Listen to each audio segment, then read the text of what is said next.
Yeah. Okay. All right. So we are going to start the class, right? Is that okay, JC? Good. Don't forget, you have two things for the class. Number one is you have to sign in. You know, if you haven't signed in, then please do it. And then number two, there's an assignment due for today. Yes, I know, right? That's why you have a syllabus. So apparently everybody is like, wait, what? So I'm going to give you another 24 hours to do it. But I will not give you one more day. Okay? So 24 hours, I need to get it by tomorrow. Because you remember what I specifically said at the beginning of the year is that for these particular paragraphs that are due for the class, I don't allow any late submission. So the later is midnight of the day. So I'm going to extend it to midnight tomorrow, but you have to. So let me read the. Can I borrow somebody's syllabus quickly? No. Thank you. All right, so if you go to your syllabus, if you don't have it, then you cannot go to your syllabus. But then if you don't, yes, ma'am. Yes, email is fine. Email is fine. All right, so if you go to your assignments and then you have weekly paragraph, they're not every week, but they're supposed to be in specific weeks. And they are supposed to be submitted on the following dates. Today, the 26th of February, the 15th of April, and the 29th of April. So I have 4 paragraphs, and those paragraphs are specifically submitted in those days based on the week before. So when I look at the syllabus, I know what I want to hear from you. That's why I give you the dates, and I want you to do the work on the week before. Which one is it? This one. Okay, what date? Page 2. Page 2. All right? So, and then as it says here, yes, paragraph will only be accepted on the due date. Unreceived papers will be graded automatically as a 0. Right? Yes, sir. I want to understand when you say based on the previous week classes. Yes. So as I said the first night is if there's a class, if there's a paper due like today, which was the case, it was based on last week's class. Not any weeks, but just last week. The one that you will have to submit on the 26th of February will have to be based on the previous week as well. Right? Any other questions on that? So could you tell me, anybody here could tell me that you would have a good reason to miss another assignment? No? Besides the rapture, besides being lazy? So this is all homework for the rest of the semester? Just something? Well, no, there's more. But that's just the weekly paragraph. Then you have 2 papers that are due. You see that also in your syllabus? Different dates. So look at that. I gave you the syllabus, so you should know. All right, so what we're going to be doing tonight is actually a video of, because I think it's entertaining, but we'll take the second hour to dig a little deeper about it. I use that in your class. I teach GGC Apologetics, and I think it's a fun video. It's not complicated. It's just interesting when it comes down to the issues of creation versus evolution. Okay, so we are going to watch the video, and sometimes I'll just ask Jeremy to stop it. I'll make some comments. Jesse will make some comments if he wants to, and then we'll take it from there. Ready? Ready. All right, go. We will go back to the idea a little bit. What's interesting here is we spoke a little bit about that when we discussed faith versus science. How most of the time people are going to ask the question, you know, this is the 21st century. How can you still believe in God where science can give you the answers? And you've seen the first quote at the beginning of the video from Richard Dawkins about, you know, faith being a cop out. It's like, okay, so you don't understand the world. We're afraid of the world we're in. So there has to be somebody bigger so we feel better about ourselves. So for most people, religion is that, a cop out, right? So, and what they don't like, or what people who are atheists don't like about faith, is the fact that there is a lack of evidence. So the alternative is obviously, as you would expect, way more supported in terms of evidence. So you're saying that because I'm a Christian, I believe in God, I don't have any evidence to support that. We'll see differently in the next few weeks, because we're going to start actually defending the existence of God with the famous philosophical arguments. We do have evidence that points to the idea that without God, this world would mean nothing. He wouldn't even be there. Now, what they're saying here is they realize for the first time, and what's interesting here is both students and professors realize for the first time, maybe in their whole career, that they don't have any evidence that would be included in a definition of the scientific method at all. There's nothing observable. So they mentioned the same experiments that we all know. We'll talk about that later on, but also the fossil records, and we'll discuss that at length next week, because the fossil records does not show any particular proof of evidence. We don't have anything to support that at all. So here, what's interesting is that you see how the video shifts from one attitude to the other. Like, yes, I'm an atheist. Of course, you believe in evolution. Of course, is it do you have any is it faith, or is it no? It's facts. It's logical. All the words have been out there, and now they realize for the first time when he asked them, give me one proof that it can be observed. And then it's not there, and then they have to think about it. And then for the first time, they realize maybe they are trusting people about something they should know. Because if you look at the professors, particularly, one of them is an evolutionary biologist. So the most qualified to talk about evolution should be an evolutionary biologist. And then she doesn't have the answers for the question, which is very concerning in one way, right? So that's the idea of, so let's keep looking. Thank you.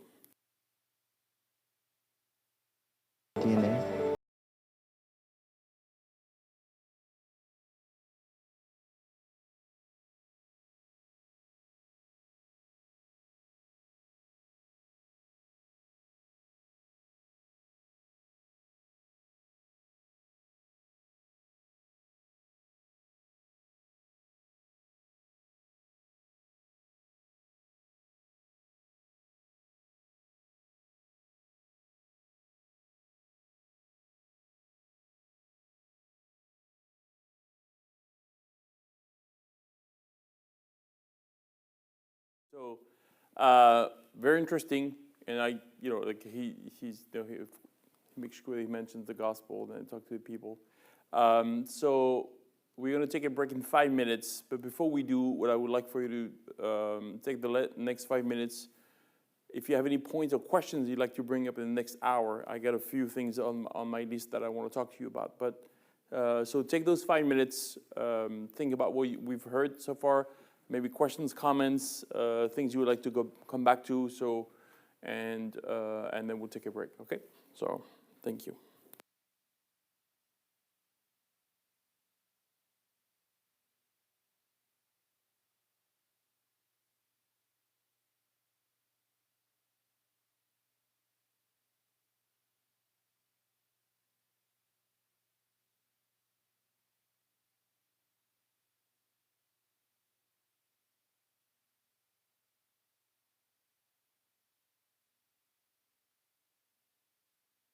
This. Okay. Right. So we are at the last hour of the class, and before I start saying something, I'd like to know if you have any points or questions that you would like for us to go back to, based on the video, of course. Thank you very much. It was a good class. It seems like Okay. the more, especially these professors, Yes. the more that they ask them questions, it took more faith for them to believe in being an evolutionist. Yes. I think that was one of his points, and that's why he gave the first quote at the beginning by Richard Dawkins, like, not looking at the evidence is a cop-out from reality.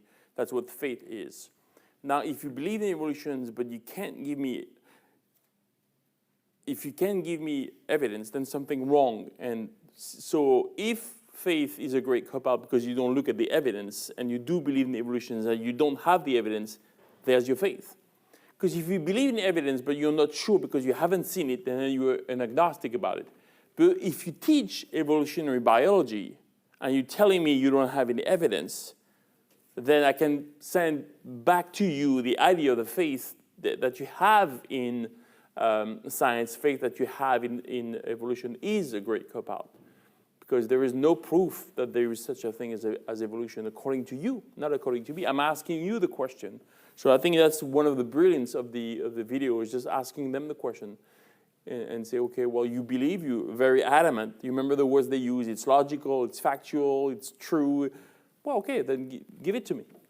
You know, I mean, for me, it's interesting. It resonates with me because that's the question I asked when I was in high school. You know, I was, for 2 years, almost 3, I wasn't really interested in God. I actually was trying to find an excuse not to work with God anymore, because I'm thinking, if I can find in philosophy, in science, reasons why I don't have to go to church to believe in God, then my life will be free, you know. So here I am asking questions and then getting zero answers all the time. It's kind of very frustrating, you know. So I think that was the one thing with my friend who was very strong in apologetics, answering some of my questions. That was the thing that brought me back to God. Realizing if I go out there, there's nothing for me, absolutely nothing for me. Not like in my feelings or anything, because I can, just like everybody else, I can enjoy life. But things, at least for me, things have to make sense. I cannot enjoy something if it doesn't make any sense. I can't. Like I cannot be at rest, could I be sleeping at night if I didn't have the answers that I have today? I don't think I would. It bothers me, So I had a few sleepless nights when I was a teenager, and that was it when I decided, nope, that's it. I know the truth. And people say, well, I have some arguments, yeah, bring it on if you want to. It's not my first rodeo. I've been through what you think I need to go through a few times. I've been around the block a few times. So it's not like I know better than you do. Just for me, I have all the answers that I need, and no amount of challenge that they can bring to me. It's not like, I'm not saying this, I know, but most people that actually try to challenge my faith have not read The Atheist that I've read. So it's not like I can go around and read my Bible in the corner somewhere and hoping nobody bothers me. Think about all the philosophers that are horrible, that actually argued against the existence of God. I've read them all. Because in France, you have to. If you know anything about the French system, if you major in high school, and the last 2 years in high school, you major in 3 possibilities when I was a student. You can major in science, you can major in social science, or humanities, or you can major in philosophy and literature. So depending on your major, the amount of hours for a specific class you have is different. If you major in mathematics and physics, then you'll have 2 hours of French and 2 hours of philosophy. If you major in philosophy and literature, like I did, then you have 4 hours of French literature and 6 hours per week of philosophy. So you have to read, Immanuel Kant, Schopenhauer, Franz Kafka, all the French philosophers, and the British, John Locke, David Hume, and all these guys trying to convince you that God does not exist and science is the answer for everything. So I think my faith is based on evidence of, number one, I know why I believe in God, and also I know that the alternative is completely unacceptable.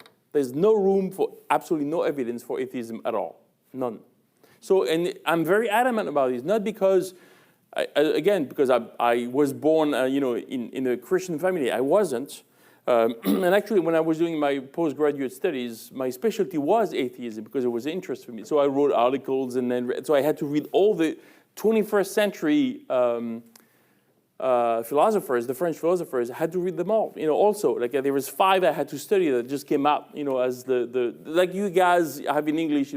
Richard Bennett, Richard Dawkins, Daniel Bennett. Josh Harris, Christopher Hitchens. All these guys, are like they call themselves the 4 horsemen, because they are like the end, they are the new atheism. So we have the same guys in France, maybe not as,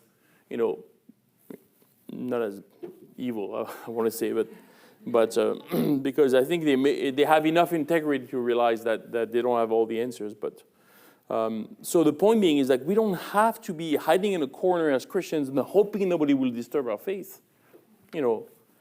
We can be shaken, and at the end, well, the foundation is solid, All right, so any questions or comments on the video? Yes, sir.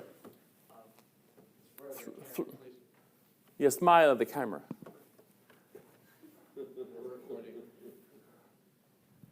I have a comment and a question. Both? That's going yeah. to cost you. It's going to cost you twice the price. Yeah, it's a special price. The comment was that I really liked how he made them comfortable in their zone in the beginning with the first questions, Yes. like denying that God exists and they believe in evolution, and then slowly he dragged them out of that with their facts, actually, because he didn't Yes. really prove anything but asked for them to prove, as you said. So I really like that technique. My question was, what was that society that he cited that blocks the college and schools about the Right. divine, about the Yes. what- So the it's intelligence? sorry?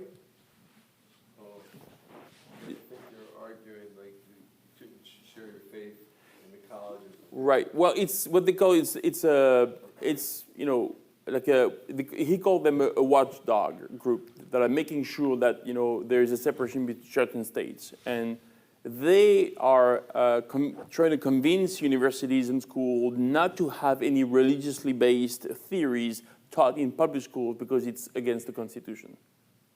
Right. So, which is not the case at all. But yes. Because she was saying, and one of the professors was saying, you can teach whatever you want here, but apparently you can't. Yeah. Because you cannot be hired, according to this watch group, you cannot be hired if you are teaching something else than is the accepted theories, which is, or at least something that is not religiously minded, which intelligent is not necessarily religiously minded. It's just a philosophical question asking, how can we be here with everything we have and the complexity of the universe without asking the question, how is that possible? So intelligent design is not always a religious endeavor. It also is people asking questions. One of the videos we'll watch in 2 weeks, I think, or 3 weeks on the class Intelligent Design, the whole point of the class is the whole point of the video will be exactly this. How do we know the universe is intricately designed up? And that's the thing. And with this question, as he raised about the rows, if the universe is not intelligently designed, then it should be simple to replicate. But it's not. Okay? Somebody else? Yes?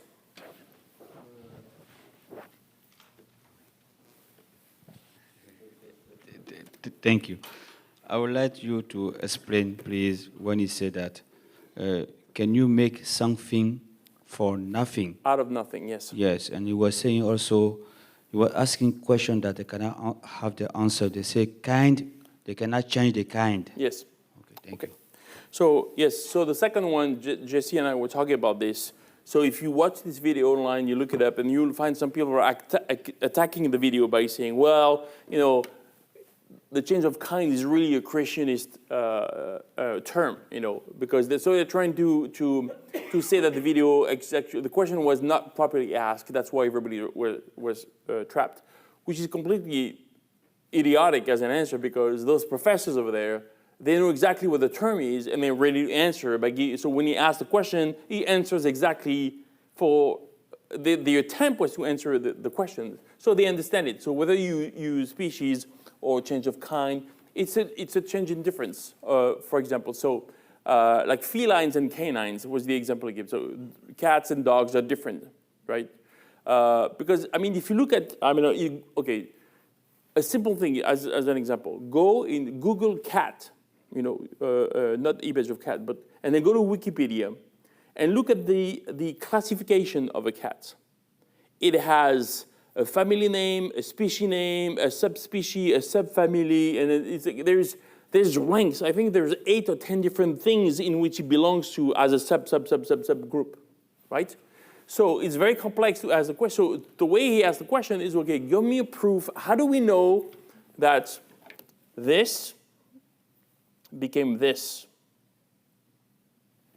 That would be one question.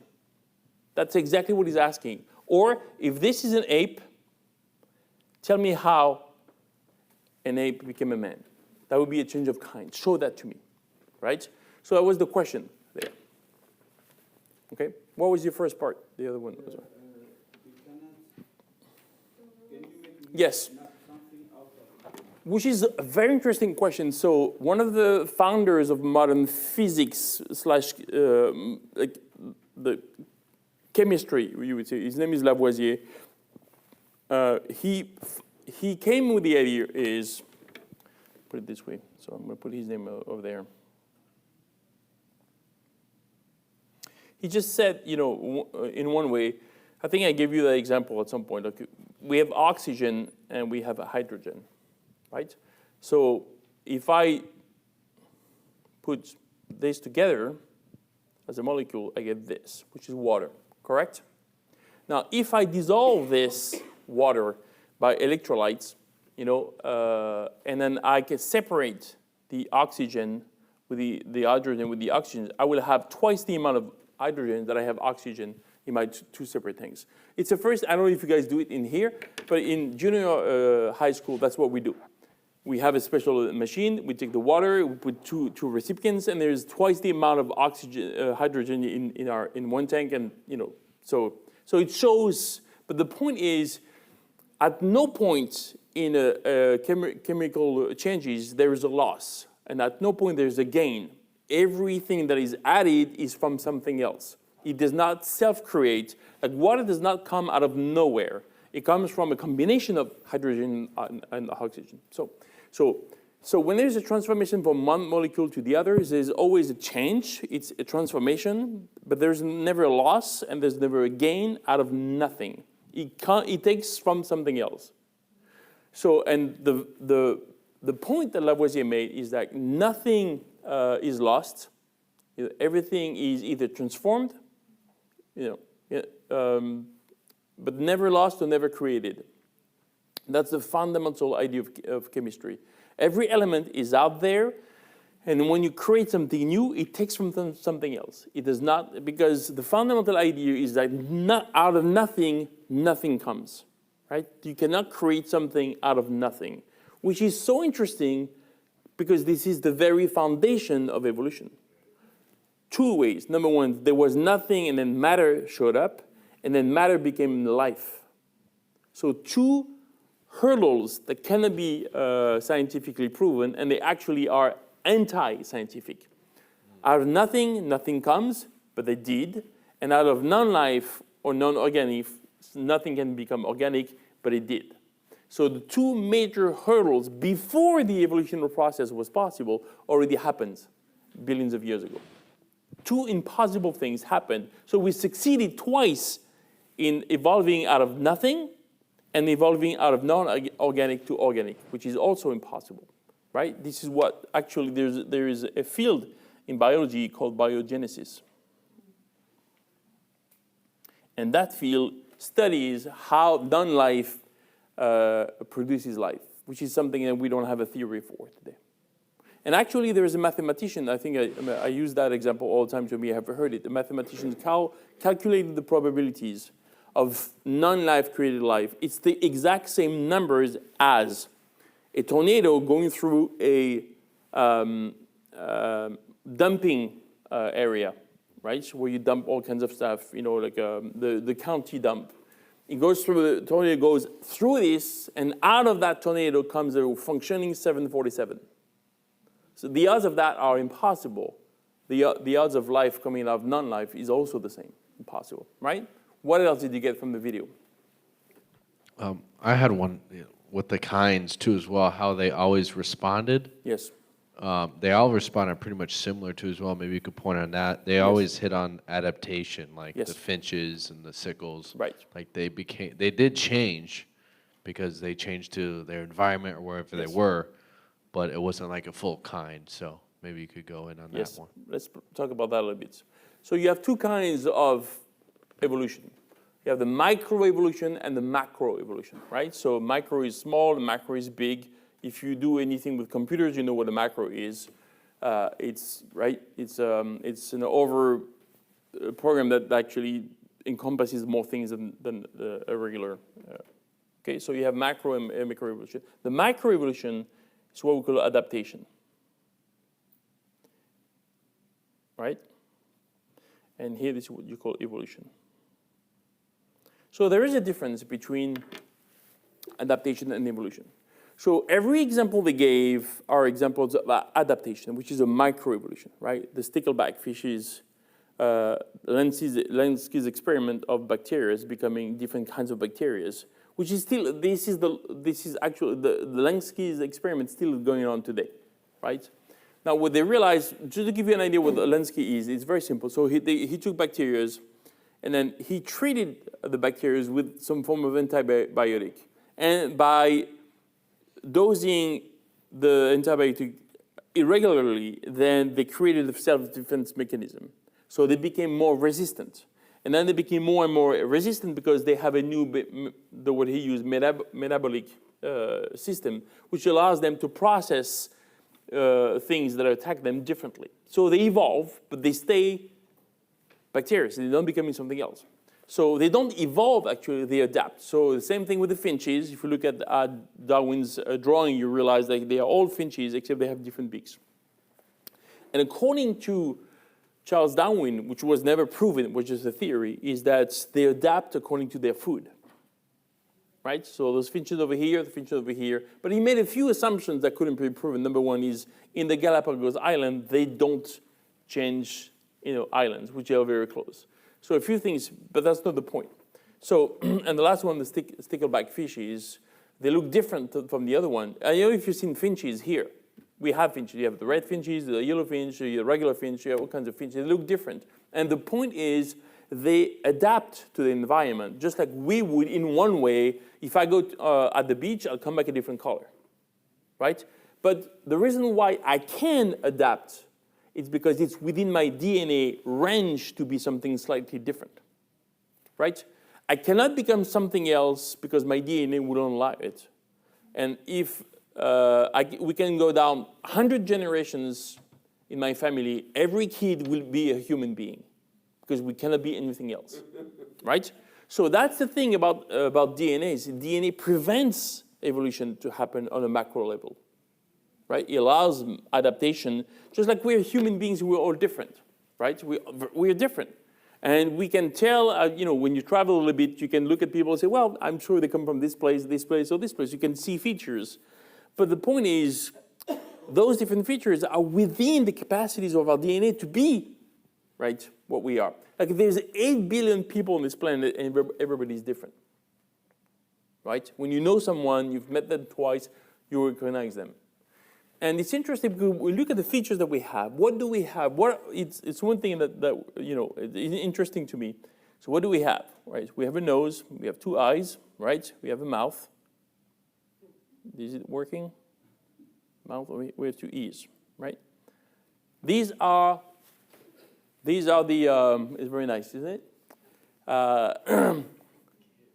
Think about this.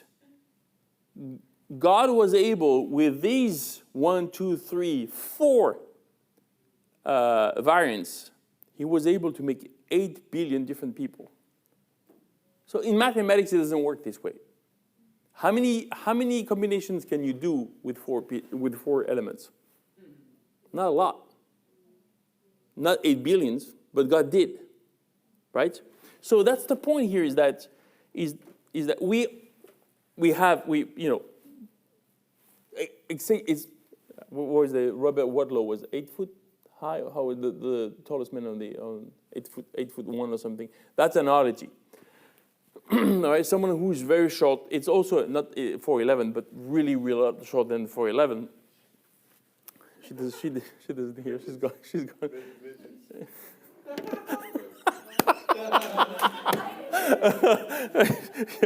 She was praying for the class. She's so sweet. Anyway, the point being is that, if you see someone who is 8 foot tall, you're like, whoa. But if you see someone who's 6'5", 6'8", we're used to it in some way. So we are the same range. Like men can have beard, or can have beard, have hair, or had hair, But the point is, the combinations are the same. Because we cannot be something else. It's not a surprise. Everybody who goes to the maternity every time to deliver a baby, it's like, oh my God, I hope it's a human. Ooh. We always think it's the case, right? We're not expecting some different species or some macro evolution happen overnight. It doesn't happen at all. Okay, so the point being here is when we understand that, This can be observed. This cannot be observed. And the other thing is also, and we'll see that next week, and people will say, well, a lot of microevolution can create macroevolution. Not if you have DNA, because DNA prevents genetic mutations. That's why we're here. And then when there is a genetic mutations, we can identify that mutation. That's why it's an issue, right? So that's the point. So when they give all these examples, they're actually answering the questions, can we prove microevolution? The answer is yes. Within the range of what your DNA will allow. But you will not be something else. It is impossible. Yes? How can you explain the transformation of the butterfly? Well, it's not evolution because when the butterfly procreates, it gets a caterpillar, right? It does not. If let's say if evolution was true, then we would have a caterpillar. Oh, that's a caterpillar over here, right? Look at this. Yeah, look at that. Yeah. And then it goes down, and they get these nice little, it's nice. So if evolution was evolution, what would we have next? Another butterfly. But what does this one get as a child? Caterpillar again. So that change is actually, just like if you look at a fetus, it doesn't look like a human being at the beginning, right? So there's growth in there. So that is not evolution, that's just stages of life. Just like for mosquitoes, they are larvae before they can fly. They look like little worms. Yeah, frogs look like tadpoles, yes. They're weird. There's a difference between a cat and a lion or a big cat. An example of adaptation, or is that macro? Well, I have no idea because I don't know that subject at all. What I do know is that there are in the classifications that we have in the current human animal kingdom is based on the fact that we assume evolution is true. Right? We don't have a clear proof that cats and tigers are in the same category, in that way. I don't have that information at all. But the point is, a lot of those classifications are not based on DNA. They are based on what we assume. Like if you look at an evolution tree in the past, all these are assumptions, right? And actually, a lot of the current theory of evolution is based on Charles Darwin, and a lot of his assumptions have never been studied. They're just starting points for our current studies. All right, what else did you learn from the video? Yes, Mariah. So can you explain survival of the fittest? Because I Yes. absolutely believe in it, being the youngest of seven. But, but is that like a evolutional concept? Because they were using it as to defend creation. So like I was a little bit confused. No, they were not using it to defend creation. They were using it to prove that the only way morality can be understood if evolution is true is that if survival of the fittest is true, then we should be okay with killing weaker people, but we're not. So he raises the question, right, of moral objectivity. That's the thing. So what's the foundation for our ethics? That's the question here. And the foundation of our ethics has to be objective. Because that one question he asked, who decides? You remember he asked the hard question, is rape always wrong? I said, I believe so, but not everybody agrees with me. Like, okay, so it's okay for another society to believe differently. If it's the case, then you wouldn't be outraged by it and you wouldn't go against it. Aren't we in the West try to impose our morality on the other countries? That's what we do. We believe that we have the best morality, but we don't believe in God, right? So some people, like in France, for example, like we believe that the death penalty is inhuman. We shouldn't impose the death penalty, right? So we don't agree with the Americans because they have the death penalty. But then we could ask the questions, on what objective ground can one claim that his knowledge is better than the others? So that means if it was the case, then I couldn't look at Adolf Hitler, that was one example he gave, and say, well, how can you tell? And the answer of the professor was, well, of course, we were living in this world, but I wouldn't agree. But that's the point. On what ground would you not agree? You believe that Adolf Hitler had to be condemned if he didn't kill himself. Yes or no? Yes, of course you would. But on what ground? Wasn't he free to do whatever he wanted? So, and the point being is, so he's making 2 points. Number one is that there is a need for objective ground for morality, which cannot come outside of God. But on the other hand, if there is no God, the only alternative to an objective morality is no morality at all. So if the survival of the fittest is true, that means that when Adolf Hitler killed weaker people, handicapped people, gay, Jews, whoever he felt that were less, we should be okay with it. Because of course, in a way, he's helping humanity to be better. Because if everybody is tall, muscular, beautiful, we're going to have a nice species. But all these things, all these people over there who have genetic deformations, we should kill them because they're not helping our survival. But we hate the idea, but we should love and embrace the idea because that's the only morality that comes out of evolution. So his argument was not that survival of the fittest is a proof of creation. Is that if we are left with it, then how do we account for our objections and our outrages when we look at the world today? We shouldn't, right? What else? There's plenty of stuff in there. Can you just correct this statement if I'm wrong? Foundation for morals is objective? It has to be objective, right? Because the point being is that if God does not exist, then there is no higher power that should tell each. Let's take this class as a society, right? So I decide that I'm going to be in charge, right? And to make sure that I do that, I'm going to find people that surround me who are going to enforce my decisions by whatever means necessary, right? So then if God does not exist, you could ask yourself the question, and question me and says, on what ground are you doing this? Why are you a better human than me? And how would you evaluate the fact that you're better than me since there is no good and right, good and evil and right and wrong because there's no objective morality? So you could actually change that. And in a way, my only answer would be, and society has tried to answer the question of objective morality without God by using all kinds of different things. First, society is the one that we decide together. So democracy should be one. But hasn't democracy decided to do horrible things together? Yes. So the majority is not always right, so it doesn't work, right? So the majority of Germans did nothing during the massacre of the Holocaust during World War II. Were they right? Right? So the point is, so that's the idea. Did I finish the answer? I'm not sure. No, you answered it. Thank you. Yes, thank you. You're welcome. Anything else? Oh, I was just going to say. Twice in a row.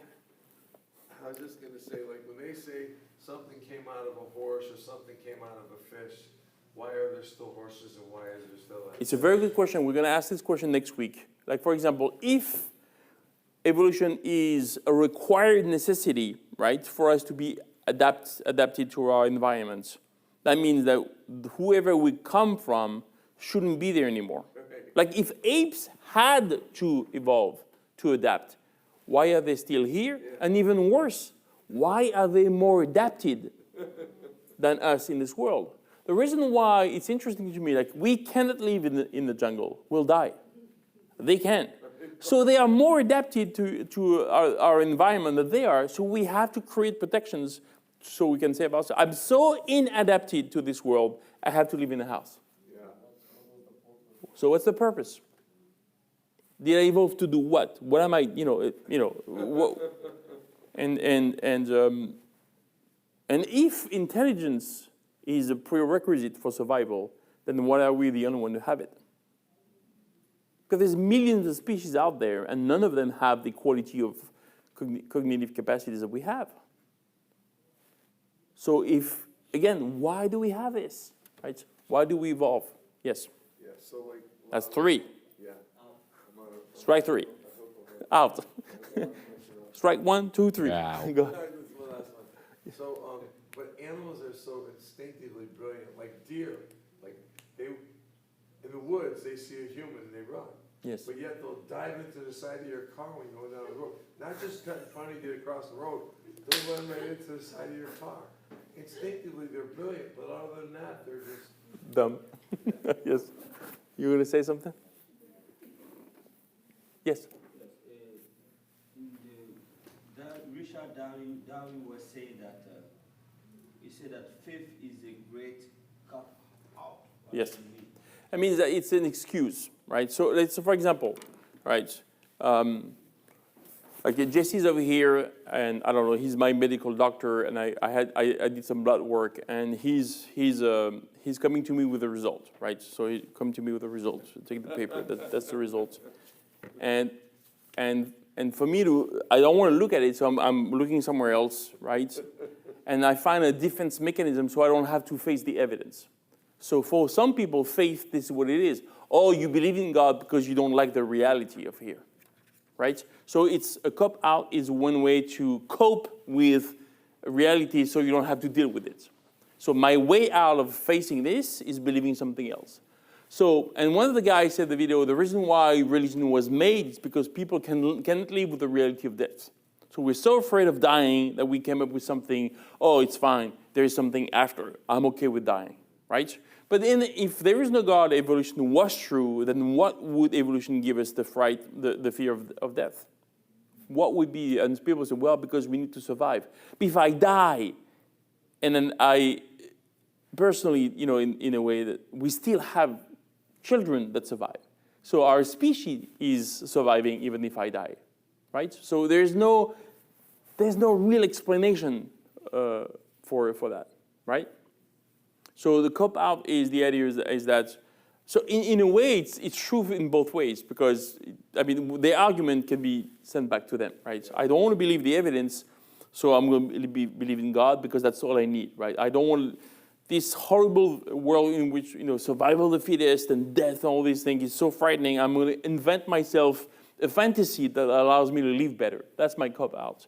Then he's saying, well, hold on for a second, because where's the evidence for evolution? It's not there. But the point is, Dawkins was saying, is that the cop-out is to avoid the examination of evidence.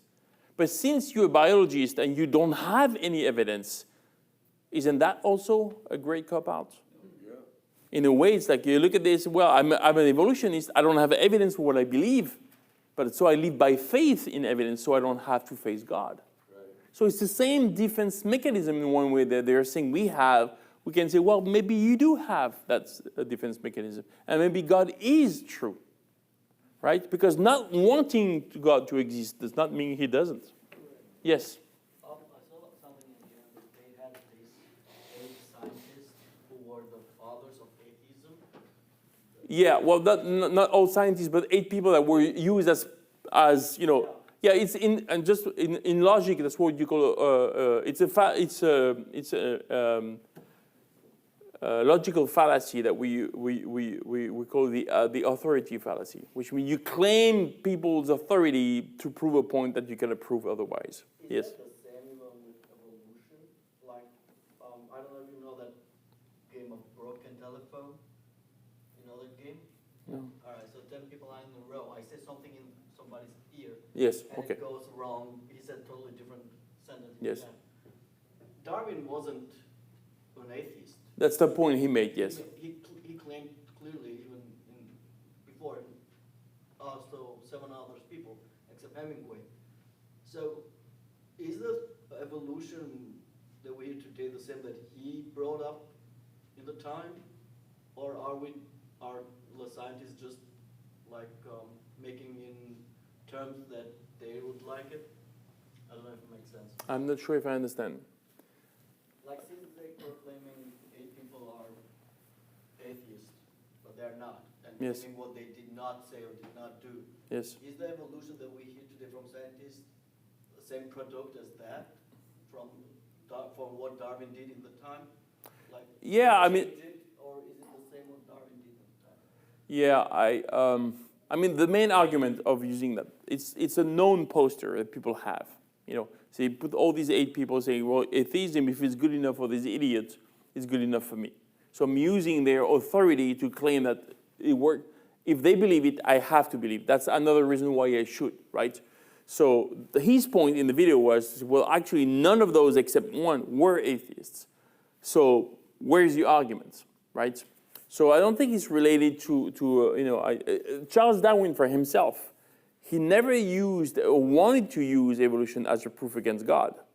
He was trying to explain how he believed God did what he did, right? That's what I would say, Yeah. He didn't mean to be an atheist at the time. And Didn't mean that, no. Things today that people doesn't believe in God because of his theory. Yes. That's what I'm saying. Yes, exactly. What else? Yes, strike 4. Yeah, so they're projecting on us what the way they're the ones that have the blind faith. At least we have. Apparently, We see everything reproduce itself.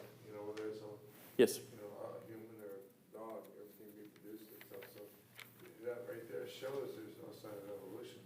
You have to see within itself. Yes.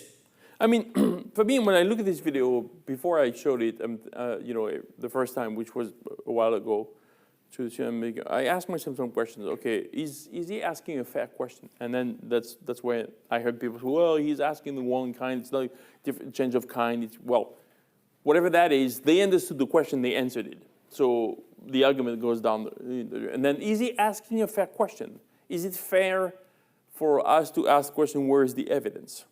It's completely fair for us to ask the question. Now, the way he asked the question, people say, well, if evolution is true, it has to be impossible to observe it. That is exactly what Richard Dawkins says in the video, right? He actually points that out as a quote. He says, obviously, none of us will be living here long enough to see the evolution. Okay, so we should be able to find the proof somewhere else, like in the fossil records, right? So one of the arguments we'll make next week is looking at the fossil records and asking the simple question. If, right, from this to this, right, let's say it's simple form here. I don't know how to draw, so that's not helping. There is, let's say, 10 million years of evolution. There has to be 100,000, 200,000 generations, right? Let's put it this way, all right? Let's put 100,000 generations.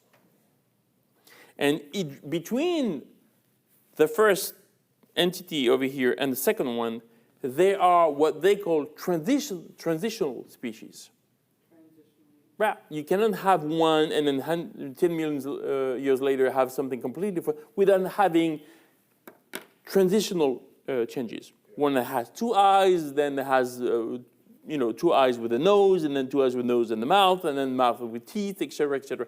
Things appeared out of nowhere because at the primal soup there was only mononucleus cells. That's all, right? And they were non-organic, and they became organic, having life at some point. So do we have fossils?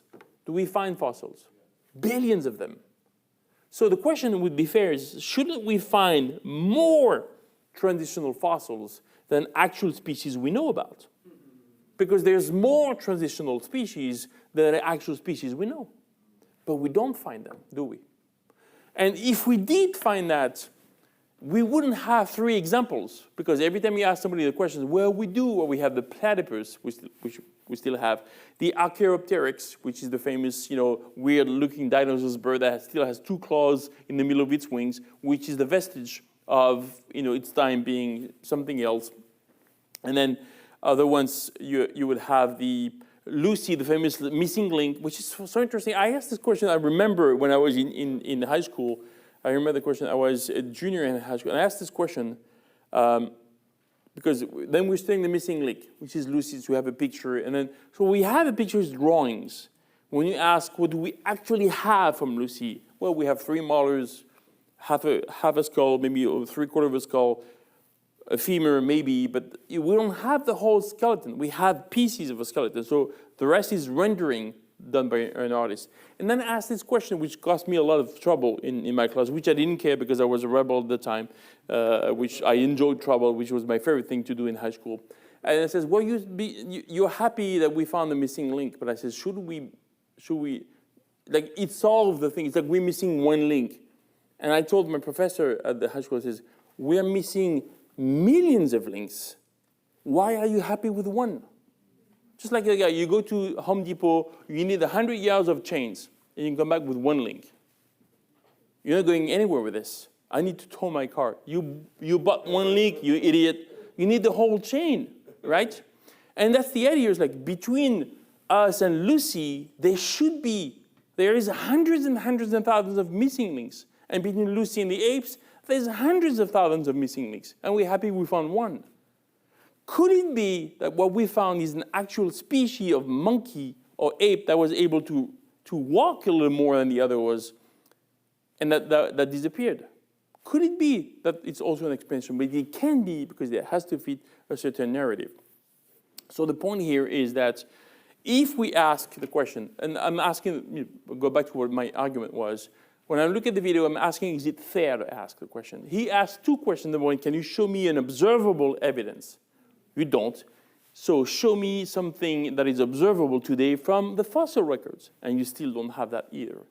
Those two questions alone raises the actual validity of evolution in itself, or the way at least it is understood today. So why can't we raise the question? That's really the point that we're making, right? What else do we have? Yes? Your email for the text. Your email address. Oh, email, he said email. Oh, the email address for it's on the syllabus, I think, isn't it? No. No, sir. It's not. Oh no.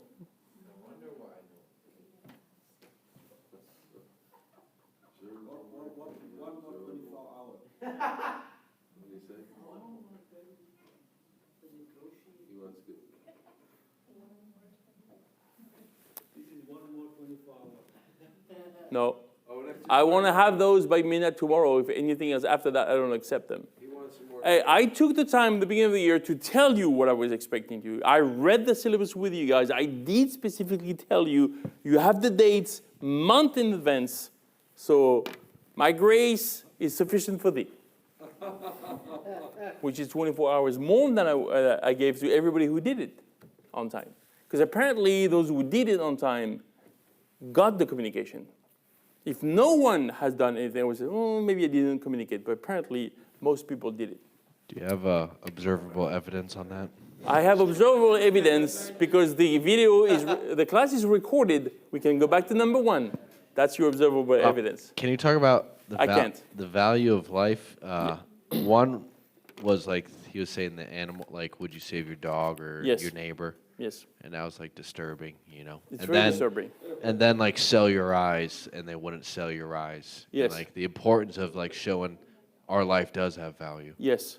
Yeah, so the idea of like, would you save your neighbor or your dog, which is so interesting. I think, for me, the question doesn't really show I think this is the one question that I think is out of place in the video. I do think that, because I don't think it proves anything, but it proved what society is today, right? Whenever you're done, you tell me. So thank you. So yes, so the point really is, so when you ask the question, would you save your neighbor or your dog? I think it shows more about society today than anything else. I don't see the need for that question in the video, and I don't see the argument that he's actually making with this, really. Yeah. Besides the fact that he's completely coherent with the idea that, well, if we evolve, then we don't have any special value over other animals. Yeah. But that's not really a necessary argument for me in that context. Yeah. And then also the point is, like, would I sell my eyes for $100 million? The answer is no. And I think that he uses that to say, well, that shows you how precious we are, right? And also, I think it's a weak argument, but it's there, so I'll leave it there. But for me, it's not really compelling in that way. What's compelling is that the fact that when he says, well, if the universe is not intelligently designed, you should be able to do rows, but you can't. Well, does that put you on the scale of intelligence if you can do something that nature was able to do with no intelligence at all? Right? So the point was showing that basically intelligence is required to see the complexity, to explain the complexity for, that we see in the world, right? Yes, strike 5. So the thing with the dog thing, at first, of course, the human being, you choose the human, of course, because with us as a faith, we realize it's personating what you got. But if you look at it another way, you can say the dog's going to live like a couple of years, and the human could live 100 years. So just another way of coming up with some kind of value. Yes. I mean, I don't know what I would do either. I mean, I love my dog. All right. What was the name of the video, please? The what? Name of the video. Is creation, evolution versus God. Yes, the link will be in college office, so I'll add it there. One last comment or question before we finish. Yeah. But is anybody? Like when I talk to like people like this who Yeah. use all these terms, I don't know. I get sweaty and I just like kind of. I don't know, they like trump me because they're using all these different linguos and terms. Like he was amazing because he like flipped it against them and used that. Like what do you say is like how can we get better grounded where it's like I'll be able to defend my faith and not be so, overwhelmed by their scientific knowledge, Well, it is impossible. One thing that apologetic will teach you is two things. Number one is you can learn about it, and number two, you cannot learn everything about it. So if you know, any apologists who studied for a long time will have to be a specialist in one area, right? So, so it is, unless you know a little bit of everything, which requires a very good mind and memory, then you'll have to, you have to know some areas better than others. Like, I'm not a scientist, so I'm not interested in everything that pertains to science per se. I can understand the arguments, but for me, my training in philosophy of science allows me to question the process. So I can relate to this video and thinking, well, I understand what he's asking because basically what they're saying they have. So we have to be, and the last thing, if you remember last semester's class, is that what we can't lose in our endeavor of evangelism is the preaching of the gospel. And sometimes if I don't have the answers to your questions, I don't care. I don't care because I don't have all the answers. And also sometimes by giving an answer that might prove somebody wrong, I may do more harm than good. And I have to be careful with that. So we should be okay with not having the answers. Yes, sir. Quick last question. Whoa, that's strike 7, I don't remember. So he mentioned that they had knowledge. I just wonder if you consider what they have. I didn't consider knowledge because it got picked apart. I consider indoctrination. So would you consider that indoctrination or knowledge? I think it's knowledge in a way, but knowledge is not always true. Like I know something, and it does not mean that what I know is true. Okay. Right? Okay. Right? Okay, guys, see you next week. And I think we have a special, it's prayer week next week, so Jesse and I will decide we may do something a little bit different. But, and don't forget to turn in your paper if you haven't. Bye.